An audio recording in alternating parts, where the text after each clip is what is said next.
예수님이 구원하신 후에 베드로와 제자들이 갈릴리 호수로 가서 밤에 고기를 잡고 있었어요. 새벽에 예수님이 호숫가에 오셔서 숯불을 피워놓고 제자들을 기다렸습니다. 베드로는 배에서 호숫가에 계신 분이 예수님인 줄 알고 그냥 옷을 입은 채로 뛰어들어서 예수님께 왔어요. 그리고 예수님이 준비한 음식을 같이 나눠먹습니다. 그리고 방금 잡은 고기도 같이 구워서 나눠먹었어요. 그러다가 갑자기 예수님이 베드로에게 물으십니다. 베드로를 하지 않고 시몬, 요한의 아들 시몬, 네가 나를 이 사람들보다 더 사랑한다. 이렇게 물으십니다.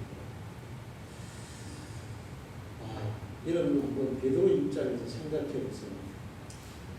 지금 예수님을 모른다고 세 번이나 부인한 게 며칠 안 지났어요. 그리고 너희가 나를 다 부인할 거야. 그럴 때 베드로가 앞장서서 무슨 소리입니까?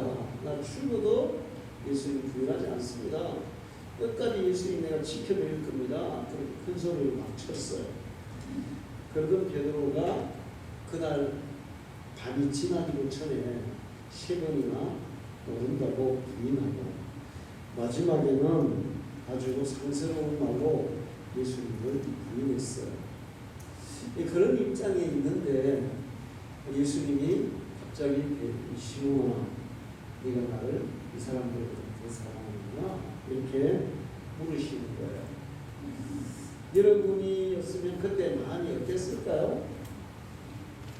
어땠을 것 같아요? 왜 이걸 물으시지? 안 그래도 지금 마음이 찔려가지고 못 견디겠는데 정말 예수님 앞에 앉아있으면 면목이 없는데 왜 물으시지? 그래서 베드로가 예수님, 베드로는 사실 내가 예수님 지켜드릴게요, 부인하지 않을게요 했을 때도 진심이었어요. 진심. 근데 지금 예수님을 사랑하는 마음도 진심이에요. 그런데 자신이 없는 거예요. 나 진짜 예수님 사랑해요. 그때 내가 정말 내가 너무 용기도 없고 믿음도 없고 그 다음에 내가 비겁하게 예수님 부인했는데 그러나 나 정말 예수님 사랑합니다. 그런데 감히 그렇게 말씀드릴 자신이 없는 거예요. 또 어떻게 될지 모르니까 괜히 또 예수님 사랑해요, 정말 사랑해요 그랬다가 또 갑자기 또 이렇게 어떤 상황이 바뀌면 어떻게 될지 모르니까 그래서 내가 주님을 사랑하는 줄을 주님이 아시지 않습니까? 주님이 아시잖아요. 그랬더니 예수님이 내 양을 먹이라 이렇게 얘기하시는 거예요. 그런데 또 얘기하는 거예요. 시몬아, 내가 이 사람들보다 나를 더 사랑하니? 아마 처음 물었을 때보다 베드로는 마음이 좀 더 심각해졌을 거예요. 와, 확인하셨으면 겠지. 또 왜 확인하실까? 베드로가 똑같이 얘기했어요. 주님, 내가 주님을 사랑하는 줄을 주님이 아시지 않습니까? 그래, 그러면 내 양을 치라. 이렇게 말씀하세요. 아마 그리고 약간 뜸을 들였을 거예요. 예수님이 세 번째 또 시몬아, 내가 너를 더 사랑하네.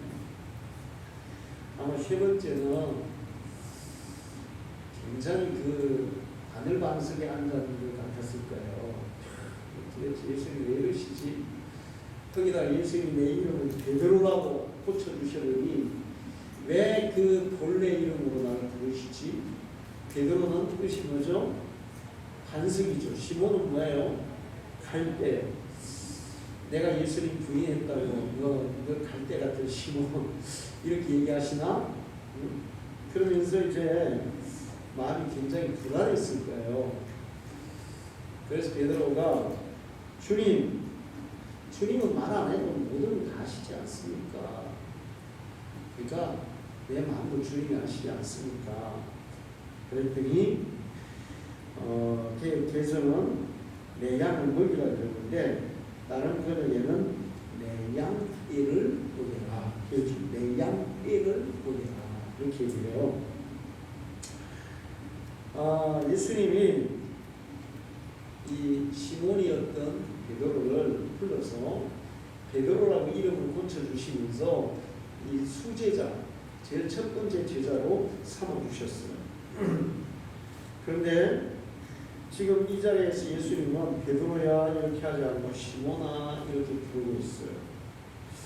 아마 시몬이라는 것이 갈대를 의미하고 바람이 쉽게 흔들리고 또 쉽게 넘어지는 그런 연약한 사람을 의미하는 이 시몬인데, 예수님을 3번이나 부인한 베드로에게 베드로, 네 그때 큰 소리 쳤지만 네가 얼마나 연약한 존재인지 알고 있니? 아마 그런 질문을 하시기 위해서 베드로에게 시몬아 이렇게 하지 않았나 생각을 해요. 응? 너 인간적으로 타짐하고 큰 소리 친다고 되는 게 아니야. 응?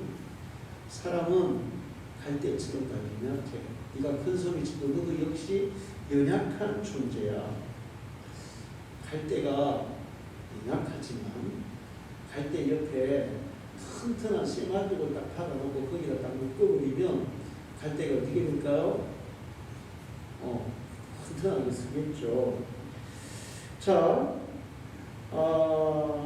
최후의 만찬 석상에서 그렇게 자신있게 큰 소리 쳤던 베드로에게 베드로, 넌 아직 연약한 존재야.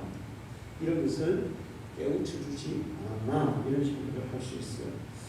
마태복음 26장 35절에 보면 베드로가 이르되 내가 주와 함께 죽을지언정 주를 부인하지 않겠나이다 이렇게 얘기했습니다. 내가 죽어도 주님을 부인하지 않겠나이다. 그래놓고는 그 밤이 새기도 전에 새벽닭이 울기도 전에 한 번도 아니고 3번이나 오른다고 얘기했어요. 자, 예수님이 그런데 사랑하느냐? 우리 한글 성경은 사랑이라는 단어가 몇 개가 있어요? 하나밖에 없죠. 그럼 영어는 사랑이라는 단어가 몇 개가 있어요? 하나밖에 없죠. 영어로는 사랑이 뭐죠? 러브죠. 러브. 우리나라 말보다는 영어가 좀 더 멋있는 것 같아요. 러브라는 단어가 굉장히 부드럽게 느껴지잖아요. 러브하게 느껴지잖아요. 자, 그런데 예수님이 베드로에게 물을 때 헬라어로는 이 사랑이라는 게 4가지가 있어요. 단어가 한 가지가 아니에요. 그런데 베드로에게 뭐라고 묻냐 하면 시몬아 네가 나를 아가파오 하느냐 아가페 하느냐 이렇게 물었어요. 아가페라는 것은 전적 사랑, 온전한 사랑, 하나님의 사랑, 완전한 사랑이죠. 네가 정말 나를 아가페 하느냐 아가파오 하느냐 전적으로 나를 사랑하느냐 이렇게 물은 거예요. 그런데 베드로는 뭐라고 대답을 하냐면 내가 주님을 사랑하는 줄을 주께서 아시나이다. 근데 이 사랑을 아가페로 안 쓰고 필레오라고 썼어요. 필레오. 필레오는 좋아한다. 친구와 친구 간의 우정을, 친구 사이의 사랑을 나타낼 때 필레오를 써요. 베드로는 주님 내가 진짜 아가페오 하는 거, 아가페 하는 거 주님이 아시지 않습니까? 이렇게 말할 자신이 지금 있어요, 없어요? 자신이 있는 거예요. 그래서 필레오합니다. 나 주님을 좋아하는 줄, 나 친구가 친구를 사랑하듯이 그렇게 사랑하는 줄 주님이 아시지 않습니까? 이렇게 대답을 했어요. 두 번째로 예수님이 시몬아, 네가 나를 아가파오, 아가페 하느냐? 또 이렇게 물었어요. 그런데 두 번째로 베드로가 필레오라고 대답을 하는 거예요. 사랑해요. 그런데 정말 주님이 말씀하는 그런 완전한 사람, 온전한 사람, 이거 진짜 자식 없어요. 이런 얘기가 같은 거예요. 그랬더니 이제 세 번째로 예수님이 그러면 베드로에게 내가 나를 사랑하는 할 때 아가페를 썼을까요? 필레오를 썼을까요? 뭘 썼을까? 필레오를 썼어요. 그래 베드로 네가 나를 필레오하니? 그래 네가 나를 필레오하니? 이렇게 물은 거예요. 그랬더니 베드로가 역시 필레오합니다. 이렇게 이제 대답을 했어요. 주님, 내가 주님을 사랑합니다 이렇게 얘기한다고 이게 되는 게 아니라는 걸 제가 압니다. 제 마음 중심은 주님이 아시지 않습니까?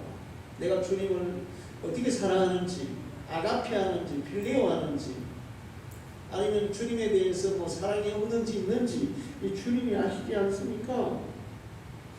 그렇게 베드로가 대답을 했습니다.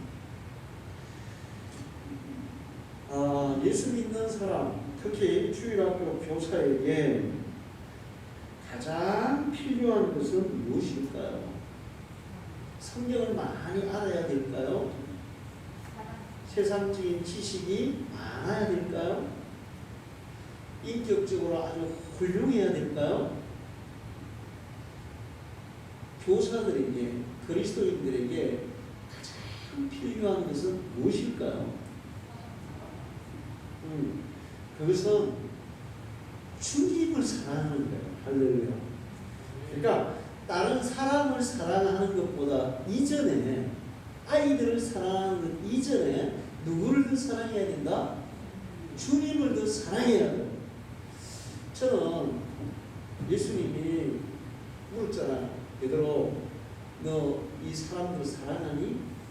내가 너에게 양떼를 맡겨줄 텐데 그 양떼를 사랑할 수 있겠니? 사랑하겠니? 이렇게 물을 수도 있잖아요. 근데 예수님 그렇게 안 물어요. 네가 나를 더 사랑하니? 이 사람들보다 더 사랑하니? 네가 나를 정말 나를 사랑하니? 이렇게 묻고 있어요. 저는 옛날에 처음 이렇게 찍을 때 여기 우리 3층 짓기 전에 1층만 지었을 때 이제 신자들이 그때 한 어른은 한 5명, 사모님 나까지 한 7명, 주일학교 아이들은 그때 한 50명 됐어요. 엄청 많았어요. 자, 그런데 주일날 이제 제가 예배 인도하려고 앞에 놓고 이제 예배 인도에 기도하고 있었거든요. 그리고 나서 이제 예배 시간이 됐어. 그래서 딱 보니까 집사님 부부가 교회를 안 온 거예요. 그럼 5명 중에 이제 몇 명밖에 없어요. 3명, 최장로님하고 뭐, 그 다음에 뭐, 3명밖에 없어요. 그래서 갑자기 제가 이제 딱 이렇게 예배 인도를 섰는데 설교하기가 싫은 거예요. 설교하기가 싫은 거예요. 아니, 뭐야, 이거 도대체. 아니, 내가 그냥 진짜 하나님 말씀을 막 진짜 힘들게 준비해가지고 그렇게 하고 먹이려고 준비를 했는데 이 먹을 사람이 안 와 있잖아요. 그러니까 이제 열받는 거예요. 그래서 제가 이제 다시 여기 앞에 무릎을 꿇고 앉았어요. 그리고 기도했어요. 하나님, 주님, 나 지금 설교하기 싫어요. 나 예배인도 하기 싫어요. 아니, 예배 시간에 와 있어야 될 사람들이, 당연히 와 있어야 할 사람들이 안 오면 이거 뭐 설교할 필요 있습니까? 나 하기 싫어요. 나 막 그렇게 막 투정을 부렸어. 근데 주님이 나한테 물으시더라고요. 너는 왜 설교를 하니? 누구에게 설교를 하니? 그러니까 누구를 위해서 설교를 하니? 너는 누구를 위해서 설교를 하니? 이렇게 묻더라고요. 자, 여러분, 목사는 누구를 위해서 설교를 하죠? 응? 신자들을 위해서? 그래서 제가 대답해, 주님, 아니 신자들을 위해서 하잖아요, 설교. 그랬어요. 근데 지금 신자들을 위해서 사는데, 나 이제 설교 준비해가지고 지금, 하려고 하는데, 와주고 하는데, 제가 어떻게 설교합니까? 설교하기 싫어요. 그랬더니, 주님께서 이렇게 말씀하셨어요. 설교는 신자들을 위해서 하는 게 아니라, 나를 위해서 하는 거야. 할렐루야. 근데 제가 깨달았어요. 주의 일은 어떤 사람에게 필요해요. 근데 우리가 이 사람에게 필요한 것을 해줘요. 이 사람을 위해서 하는 게 아니라 주님을 위해서 하는 거예요. 할렐루야. 주님을 위해서. 그래서 제가 그때 그렇구나. 설교는 신자들을 위해서 하는 게 아니라 주님을 위해서 하는 거구나. 그렇다면 신자들이 자리에 앉아있으나 앉아있지 않으나 어떻게 해야 되겠어요? 주님을 위해서 해야 되니까 해야 되겠어요? 안 해야 되겠어요? 해야 되는 거예요. 그래요. 근데 지금 깨달은 거예요. 그렇구나. 설교는 사람을 위해서 하는 게 아니라 주님을 위해서 하는 거구나. 그러므로 사람들이 앉아있든 안 앉아있든 사람들이 듣든 듣지 않든 주님을 위해서 해야 되는 거니까 얼마나 열심히 해야 되겠어요? 더 열심히 해야 되겠죠. 그리고 나서 이제 그 이후로도 어떨 때는 우리 교회 오시는 분들이 앉아있을 때도 어떨 때는 또 막 빠지기도 하고 어떨 때는 막 요즘 우리 성도들이 지각 안 하지만 그때는 집사님 부부가 지각을 해서 제가 저기 앞에 삼청이 했을 때 있는 삼청이 첫 짓고 나서 그 CJ로 가지고 저기 장갑을 했어. 딱 11시 되면 장갑을 했어. 그래도 안 고쳐준대. 진짜 왜 그래? 자, 그 이후로 있잖아요. 우리 집사람이 항상 이렇게 해요. 당신은 신자가 없을 때 설교를 더 잘해. 없을 때 더 잘해. 없든 있든 잘해야죠. 왜 그래요? 누구를 위해서 하는 거니까? 주님을 위해서. 이 무슨 얘기냐면 우리 주일학교 선생님들이 아이들의 영혼을 사랑해야 돼요. 근데 아이들의 영혼을 사랑하기 이전에 누구를 더 사랑하는 거예요? 주님을 더 사랑해야 된다는 거예요. 주님을 사랑하게 되면 우리가 힘들어도 할 수 있고 하기 싫어도 할 수 있고 끝까지 할 수 있고 애들이 말을 안 들어도 할 수 있어요. 아이들을 사랑하면 말 안 들으면 그냥 얄밉잖아요. 솔직히. 주님을 사랑하면 아이들이 말을 잘 듣든 안 듣든 교회를 나오든 안 나오든 6개월을 나오다가 한 번 나오든 주님을 사랑하면 그냥 다 품고 할 수 있는 거예요. 할렐루야. 그래서 베드로에게 네가 나를 사랑하느냐? 그러면 내 양을 네게 맡기겠다. 이렇게 말씀하시는 겁니다. 우리가 주님을 사랑하려면 주님이 나를 위해서 무엇을 하셨는지 알아야 돼요. 주님이 나에게 무엇을 주셨는지, 주님이 나에게 얼마나 큰 사랑을 주셨는지 먼저 우리가 느껴야 돼요. 여러분에게 예수님이 나를 향한 사랑을 먼저 느끼시기를 축원합니다. 그리고 주님을 사랑하십시오. 아침에도 얘기했지만 부모님으로부터 사랑을 경험해보지 못한 사람은 나중에 다른 사람을 잘 사랑하지 못해요. 응? 우리 그 후배 목사님이 한 분 있어요. 근데 이제 결혼하고 신혼일 때 우리 이제 친구들하고 선배 목사님 부부를 초청한 거예요. 자기 집에. 그런데 음식을 잘 준비했더라고요. 신혼인데 최색 씨가 음식 잘 해요, 못해요? 잘 못해요. 그런데 음식을 진짜 잘 준비한 거예요. 그래서 와, 어떻게 이 최색 씨가 어떻게 이런 음식을 준비할 수 있냐고 막 칭찬을 했더니 그 부인이 뭐라 하냐면 제가 한 게 아니고요. 우리 남편이 한 거예요. 그런 거예요. 그랬더니 나는 더 놀랐어요. 아니, 남자가 어떻게 이런 걸 할 수 있지? 그래서 내가 물었어요. 야, 니는 어떻게 남자가 이런 걸 다 하냐? 그랬더니 나는 우리 아버지에게서 배웠어. 자기 아버지가 그렇게 종종 가족들을 위해서, 어머니를 위해서 요리를 했대요. 응? 나는 우리 집에서 우리 아버지가 요리하는 거 한 번, 딱 한 번, 우리 어머니가 솥에 밥을 안 쳤는데 불 깨는 거 딱 한 번 봤어. 불 깨는 거. 딱 한 번.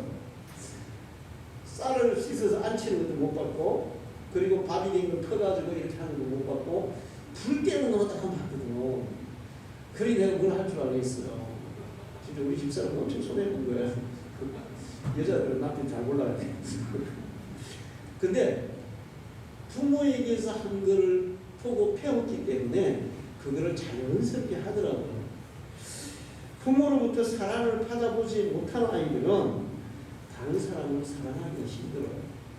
그러니까 우리가 사실 교회에서 아이들을 가르친다는 것, 학생들을 가르친다는 것이 쉬운 일일까요? 정말 어려운 일일까요? 정말 어려운 일이에요. 학교 선생님들이 아이들을 가르치는 것보다 주일학교 교사들이 아이들을 가르치는 것이 더 어려울까요? 쉬울까요? 더 어려워요. 학교 선생님들은 월급 받고 그 다음에 그 딱 정해져 있잖아요. 아이들이 뭐 공부하든 안 하든 뭐 애들 학교 와야 돼. 선생님 말 들어야 돼. 안 들으면 지 손해야. 그렇죠? 안 들으면 지 손해야. 공부 지가 못하는 거니까. 그러니까 뭐 그 상관없이 아이들이 학교 오든 안 하든 수업을 듣든 안 듣든 상관없이 하면 돼. 근데 교회에 하나님 말씀을 가르치는 그게 아니잖아요. 아이들이 안 나오면 아이들 전화하고 찾아가고 또 막 사정하고 또 아이고 어떨 때는 막 자존심 팍 상할 때도 있고 내가 이걸 해야 되나 아이고 저기 또 아이들 가르칠 때도 또 말도 안 듣고 막 차라리 학교 선생님이면 손 들고 싹 이렇게 할 수 있는데 교회에서도 공감하고 말 안 듣고 손 들고 있어 그러면 또 어떻게 되겠어요. 옛날에는 선생님들이 회초리 막 한 대씩 때리기도 했는데 교회에서 막 말 안 듣고 때리면 또 어떻게 되겠어요.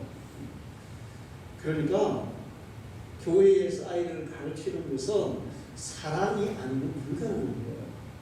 근데 그 사랑이 아이들을 향한 사랑만 가지고 되는 게 아니라 주님을 사랑하기 때문에 하게 될 때 우리는 그 모든 것들을 다 극복하고 할 수 있는 능력이 생기는 줄 믿습니다. 그래서 예수님이 나를 사랑하느냐 이렇게 묻는 거예요.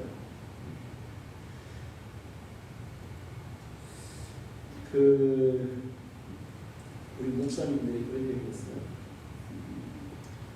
죽었다가 다시 하나님이 다시 태어나서 인생을 또 한 번 기회를 준다면 목사를 하겠느냐?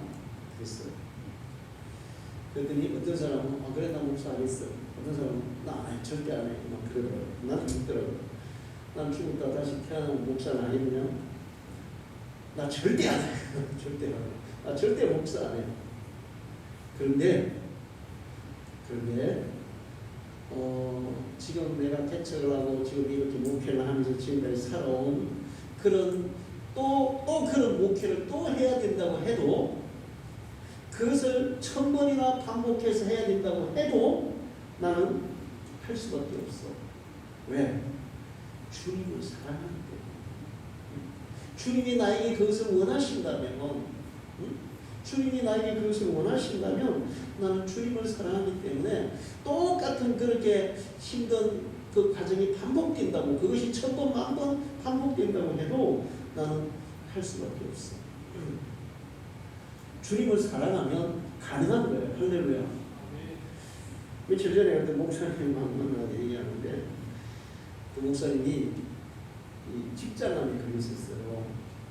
그래서 참 이제 힘들게 고생을 했고 5년이 지나서 지금은 회복이 됐는데 많이 회복이 됐더라고요.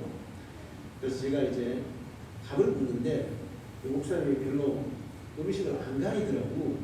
그래서 음식을 이렇게 가린다고 내가 얘기를 해주고 그런데 암이 제발 안 하면 첫 번째로 스트레스를 안 받아야 돼. 스트레스를 안 받아야 된다고 했더니 목사님이 나에게 뭐라고 했게? 뭐라고 했을 것 같아요? 그 목사님 나이 뭐라고 했을 것 같아요? 교회가 제법 큰 교회예요. 한 200명 있는 교회예요. 근데 목사님 나이 뭐라고 했을까요? 다들 뭐라고 했겠냐? 순자가 저하고 걱정할 것 같아요. 목사님 스트레스 안 받으려면 목회 그만둬야 돼요. 무슨 소리냐? 목회가 스트레스예요. 막 이렇게 얘기합니다. 제가 그렇게 얘기하는 이유를 알죠. 그래서 사실은 목회가 스트레스고 그래서 암도 걸렸던 거예요. 젊은 목사님들 나보다 10살 어려요. 자, 그런데 그럼에도 불구하고 우리가 암도 걸리고 저도 막 심장 수술도 하고 그다음에 너무도 힘들고 막 진짜 당장에 딱 내려놓고 싶지만 그래도 그렇게 하지 않고 그 길을 가는 것은 그렇게 스트레스를 받으면 그 길을 가야 하는 것은 주님을 사랑하기 때문이에요. 할렐루야. 주님의 사랑을 알기 때문에. 그래서 내가 그만둘까 둘라 그래? 그랬더니 아니요. 그래도 해야 돼요. 그분은 대학을 서울대에 나왔어요. 그분이 서울대에 나오신 분이 먹고 살기 위해서 목회하겠어요? 주님을 사랑하기 때문에 목회하겠어요? 먹고 살기 위해서는 벌써 그만뒀죠. 서울대 나오신 분이 뭐가 아쉽다고 뭐 먹고 살기 위해서 목회를 하겠어요? 주님을 사랑하기 때문에. 여러분에게도 주님을 사랑하는 마음이 있기를 축원합니다. 그렇게 고백했더니 예수님이 내가 내 어린 양을 내게 맡기겠다. 그렇게 말씀하고 있어요. 자, 사랑하면 즐거운 마음으로 할 수 있죠. 기꺼이 할 수 있죠. 힘들어도 할 수 있죠. 끝까지 할 수 있죠. 사랑하면 그게 가능한 거예요. 그런데 성경에 나오는 목동들 중에 양을 가장 잘 치는 목동이 있는데 누굴까? 다윗이에요. 다윗은 어릴 때 정말 양을 잘 돌봤어요. 그래서 이 성경에는 안 나와 있지만 이스라엘의 전성 야사 같은 거 있죠. 야사에 보면 다윗이 하도 양을 잘 돌봐서 자기 집 양 말고 이웃집 사람들도 다윗에게 양을 맡겼다는 거예요. 어릴 때부터 양치기를 하면서 뭐 했다는 거예요? 알바를 하는 양 알바. 근데 다윗이 형제들이 왕을 뽑을 때 다윗이 그 자리에 있었어요? 없었어요? 없었어요. 만약에 다윗이 자기 집 양만 지켰으면 집에 올 수 있어요? 없어요? 자기 집 양만 지키면 형제 양 데리고 집에 오면 돼요. 근데 지금 다윗은 못 왔어요. 그렇게 양들을 지키고 있었어요. 왜 그럴까요? 다른 집 사람들 양들도 지금 돌보고 있기 때문에 집에 올 수 없는 거예요. 그래서 못 왔어요. 그런데 왜 그런 사람들이 다윗에게 양을 맡겼냐? 다윗이 그냥 그 양을 탁월하게 잘 돌보는 거야. 너무너무 잘 돌보는 거야. 다윗에게 맡겼다면 한 마리도 손실이 없는 거예요. 그럼 다윗이 어떻게 해서 그렇게 했을까요? 다른 사람들은 그냥 복복을 했겠지만 다윗은 그 양떼를 너무 사랑한 거예요. 그리고 양들을 이렇게 치면서 하나님의 사랑을 경험한 거예요. 그래서 시편 23편에 하나님은 정말 나와 같은 목자시구나. 나를 푸른 초장 맑은 시냇가를 인도하시고 산의 음침한 골짜기로 다닐 때도 보호하시고 건지시는 분이구나. 그렇게 고백하고 있잖아요. 사랑하면 기꺼이 즐거이 자원해서 열심히 할 수 있어요. 그렇게 하는 것이 바로 사랑의 힘인데 엄마들은 여러분 TV에 선전 보면 수박 하나도 막 아가씨 때는 못 들어가 쩔쩔 내는데 애기 막 앞에 안고 막 유모차 번쩍번쩍 들고 막 그러잖아요. 사랑하면 그렇게 힘이 나는 거예요. 할렐루야. 자, 그래서 주님이 말씀합니다. 무디 목사님은 구두 정리하고 또 판매하는데 전문이었어요. 무디네 아버지가 일찍 돌아가시다가 집이 가난했거든. 형제는 많고 엄마가 혼자 벌어먹고 사니까 너무 힘들었어요. 그래서 이제 구두 전원했는데 예수를 믿게 되고 17살 때 주일학교 교사가 너무 하고 싶은 거예요. 그래서 목사님 찾아갔어요. 목사님 저도 주일학교 교사 시켜주세요 했더니 목사님이 시켜줬을까 안 시켜줬을까? 너는 아직 안 돼. 좀 더 준비해서 해. 목사님 너무 하고 싶어요. 그랬더니 목사님이 좋아. 그러면 네가 애들 전도해가지고 네 반을 만들어가지고 해. 이렇게. 그거는 뭐 괜찮잖아. 그렇죠? 지가 전도해서 지방 만들어서 하는 거야. 뭐 상관없지. 하라 그랬어. 그랬더니 무디 목사님이 좋아가지고 길거리에 나가서 이 아이들을 얼마나 열심히 전도해가지고 얼마나 열심히 가르치는지 아이들이 폭발적으로 몇천 명까지 부흥한 거예요. 주일학교가. 그러니까 하나님께서 야 안되겠다. 네 애들만 가르치니까 네 목사야. 그래가 세계 기독교 역사에 가장 위대한 부흥사가 무디였어요. 할렐루야. 자, 아까 예수님이 내 어린 양을 먹이라 내 양을 치라 마지막에는 뭐라고 했죠? 내 양 떼를 먹이라 이렇게 하는 거예요. 그러니까 양을 잘 먹이고 양을 잘 치면 아 그래 이 정말 잘하는구나. 그러면 이제 뭘 맡겨준다는 거예요? 양 떼를 맡겨준다는 거예요. 할렐루야. 양 떼. 여러분에게 하나님이 양 떼를 맡겨준 것은 자 그러면 네가 나를 사랑하니 그러면 내 양을 먹이라. 교사들은 양을 먹이는 사람이죠. 양에게 어린 양들에게 무슨 양식을 먹입니까? 하나님의 말씀의 양식을 먹여요. 여러분이 육신의 양식보다 더 소중한 영혼을 살리고 생명을 살리는 하나님의 말씀의 양식을 아이들에게 먹이는 사람들이에요. 자 그러면 아이들이 말씀의 양식을 잘 먹으려면 우리가 어떻게 해야 될까요? 응? 어떻게 해야 될까요? 자 우리 가족들이 밥을 맛있게 먹으려면 다나 네가 결혼을 했어. 그래서 남편과 아이들에게 밥을 맛있게 먹게 하려면 어떻게 해야 되겠어? 응? 여보세요? 저기 짜장면 집이죠? 짜장면 4그릇 보내주세요. 짜장면이 맛있을 수도 있는데 아니면 어떻게 해야 될까요? 정성껏 요리를 해야 되잖아요. 요리가 필요해. 우리가 하나님의 말씀을 가르칠 때도 여러분이 미리 가르치기 전에 요리하듯이 준비해야 돼요. 할렐루야. 저도 이 설교 준비할 때 있잖아요. 요리를 준비한다는 생각으로 설교 준비를 하는 거예요. 수요일 날 여러분에게 설교하는 것은 하나님의 보물 창고에 들어가서 보물을 찾아내는 것 같아요. 그렇게 해요.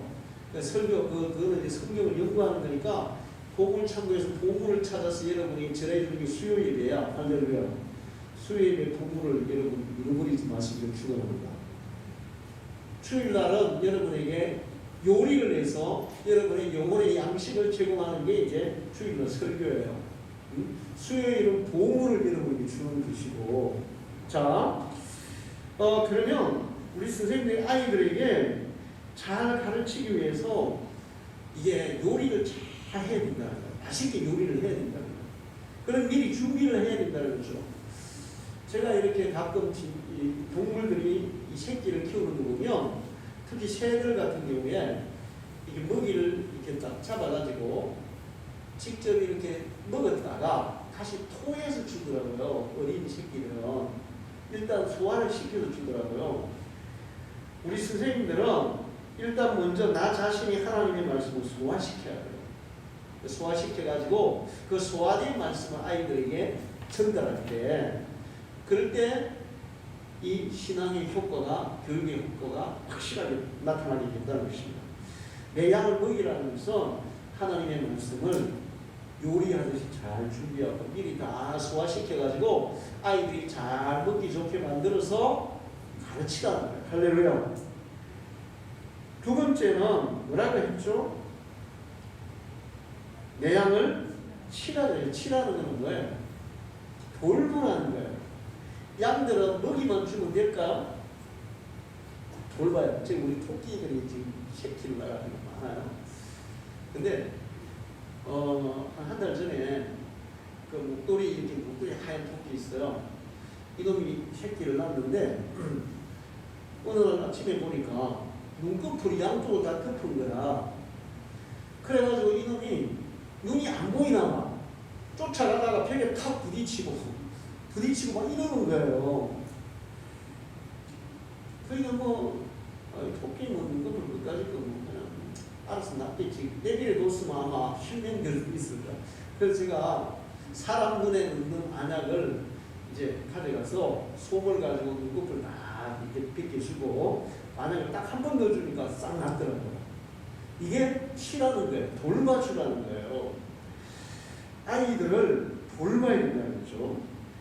하나님의 말씀을 먹이는 것으로 끝나는 게 아니라 아이들을 돌봐줘야 된다는 거예요. 자, 그렇게 하면 마지막으로 주님께서 내 양떼를 내게 맡기겠다. 많은 양떼를 내게 맡기겠다. 그렇게 말씀하고 있어요. 우리 강조교회 주일학교 선생님들에게 주님이 많은 양떼를 맡겨주는 역사가 있기를 축원합니다. 축원합니다. 우리 요한의 아들 시모나 찬양하도록 하겠습니다.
주님을 사랑하는 자들에게 주의 양들을 맡기시고 그 양들을 잘 먹이고 돌보는 자들에게 양떼를 맡기시고 양떼만 맡기지 않아요. 마태복음 24장 45에서 47절에 보면 충성되고 지혜 있는 종이 되어 주인에게 그 집 사람들을 맡아 때를 따라 양식을 나눠줄 자가 누구냐. 주인이 올 때에 그 종이 이렇게 하는 것을 보면 그 종이 복이 있으리로다. 내가 진실로 너에게 이르노니 주인이 그 모든 수요를 그에게 맡기리라. 할렐루야.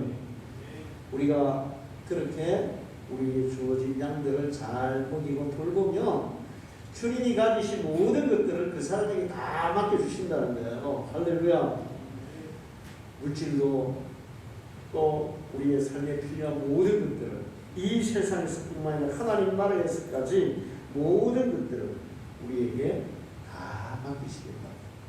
여러분이 그렇게 하나님이 주시는 다 맡을 수 있는 그런 교사 우리 성도들이 되기를 축원합니다.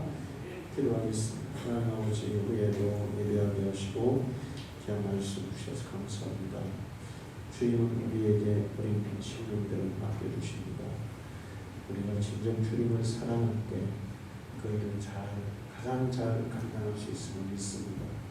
먼저 우리의 심령 속에 주님을 사랑하는 뜨거운 사랑으로 충만하게 하시고 그 사랑에 감격하여 우리에게 맡겨져 있는 것을 하나님의 말씀으로 먹이고 잘 돌봐서 정말 하나님이 우리에게 많은 것을 맡기시고 모든 것을 맡길 수 있는 그런 믿음의 사람들이 되게 해 주옵소서. 예수님의 이름으로 기도하옵나이다. 아멘.